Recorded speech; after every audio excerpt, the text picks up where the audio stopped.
Hi guys, so today I'm here to break some myths about depression. The first myth is that it is just temporary sadness.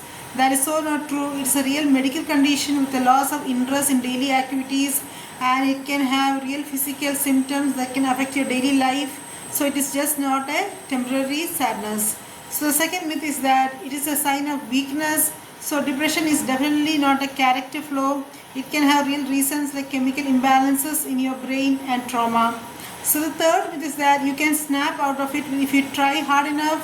That is also not true. It requires timely treatment and it is just not about willpower. The next myth is that it is a clear cause. Sometimes depression does not have any real cause and it can appear just like that. The next myth is that taking antidepressants can become addictive. That is so not true. If prescribed correctly, antidepressants can correct the chemical imbalances in your brain and cure your depression.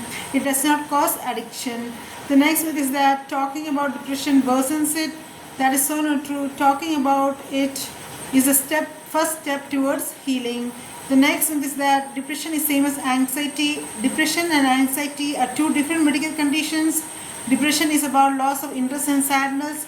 However, anxiety is about excessive fear and restlessness. So the next myth is that once treated, it can never reoccur. That is so not true. It sometimes can reoccur, especially if the triggers appear once again. Thank you guys.